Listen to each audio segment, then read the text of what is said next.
What if the only reason that you thought you can't do something is because someone told you that they couldn't do it? I remember when I wanted to become a life coach, I was talking to a friend about it, and she looked at me and she said, "That honestly sounds so hard to grow. Like, who would even trust you?"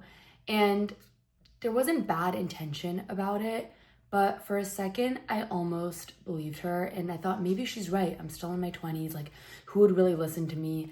And then when I even wanted to start this podcast, someone else said, like, "You're just gonna do that alone? Like, will people listen to that?" I feel like solo podcasts like don't usually do that well.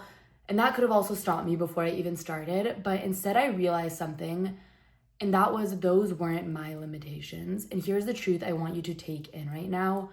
When people tell you that you can't, it is usually because they don't think that they can. Other people's limitations do not have to be your truth. And growing up, my dad would always say, what the mind can perceive, the mind can achieve. And I've seen it play out over and over. And if you only believe so much is possible, you'll stop there and you'll only be able to accomplish so much. But if you believe more is possible for yourself, you'll start creating more. And I think that this is such a huge truth of so often we really take on other people's limitations. We take on what other people think, is possible, what other people think they should be going for. And a lot of the time we end up taking those people's projections as our own truth. And so today we're going to be diving into why we take on other people's limitations, how to break free from them, and how to start setting your own, because your desires were planted in your heart for a reason. They were not meant to make sense to everyone else. They weren't meant to feel possible in someone else's eyes. They just need to feel possible for you. And this is where the magic happens. And I'll be honest, there has been times where I did take on people's limitations. Like even posting on social media, I remember someone telling me, "There's a reason you don't see that many girls that are similar to you that are doing that." And I truly almost let that get to me. I felt discouraged. I felt like, wait, maybe I shouldn't be doing this. Not because I wasn't ready or because I didn't want to do it or because I didn't believe in what I was doing, but because I almost let their fear become my truth. And that's the sneaky part. It's not always the big dreams we let go of. Sometimes it's also the small risks, the everyday chances, the little steps that would add up over time. And it is all because we forget to listen to our own voice, to our own self, to what we want to do. And we listen to someone else's truth and we say, you know what, like maybe they're right. Maybe that is their truth. And here's why this happens. Our brains are wired to mirror the people around us. So if someone close to you says that's unrealistic, your subconscious often hears it as your truth because you trust them. But neuroscience shows us that beliefs literally create pathways in the brain, and that means that beliefs can be rewired. And I think that this is such an exciting thing to realize. So like every time you decide to choose your own belief over someone else's, the thing that you want to believe instead of what someone else is giving to you, you are building a new path, a path towards possibility, a path towards what you want to create in your own life. So think of it like this. Someone hands you a shirt, for example, and says, "Here, wear this." You don't have to put that shirt on if you don't like that shirt. You could say, "You know what? I don't want that shirt. I'm going to politely decline that shirt." And limiting beliefs are the exact same. When someone says, "Be realistic," "That's too hard. No one will listen. That's not possible."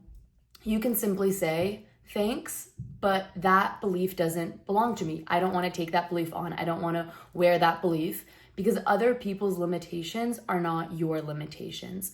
So here's a tool to try the next time someone projects a limitation on you. Number one, ask yourself, whose voice is this? Is it mine or is it someone else's? Number two, check the evidence. Is it an actual fact or is it just their opinion? And number three, choose a new belief. What do I want to believe is possible for me? And this is the exciting part of all of it. Like you can truly create the life that you want and are craving simply by changing your beliefs and what you believe is possible for you. And so This is the time that you say, you know what? I actually do believe that it is possible for me to bring X, Y, and Z thing into my life or reach that goal. And because I believe it is possible for me, it is going to become my reality. And when you consistently keep telling yourself over and over that belief, like that ends up becoming your reality, not just magically, but because you end up looking for opportunities that align with it and putting yourself in positions to get those things. So let's do this together really quickly. Close your eyes if you're able to, or just take a second to think of this. Imagine you're carrying a backpack, and inside it is filled with every doubt, every be realistic, every you can't you've picked up from other people. Feel the weight of it on your shoulders, how heavy it feels, like the discomfort of holding that really heavy backpack. And now imagine yourself just taking off that backpack, placing it down, and stepping forward without it. Like, how much lighter do you feel? How much freer do you feel? How much stronger do you feel? How much momentum will you have without that backpack on you? And that's what it feels like to stop carrying what was never yours. So I want you to pause and really think about this for a second. What is one limitation that someone else has put on you that you took on? And does it really belong to you or to them?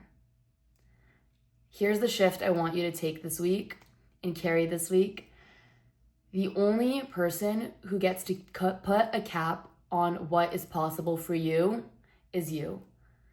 So whenever you hear that little voice or someone else saying you can't, remind yourself that's their story, not mine. That's something that maybe they went through that made them believe that that wasn't possible. You get to set the tone of your own voice. You decide what's possible. You put your own cap on what is possible for you, whether that is in a relationship, your career, or even your small daily goals. In the moment you release what doesn't belong to you, that is the moment that you are able to step in to your true potential. Your desires were placed in your heart for a reason. You don't have to shrink them to fit someone else's comfort zone. And the only ceiling that exists is the one that you are placing on yourself. I'm sending you so much love and light. I want to just remind you to lead with your own light, lead with pure intention, lead with what you want to go for and believing that is possible for you, because if it was placed in your heart, it's there for a reason. And we will chat next week.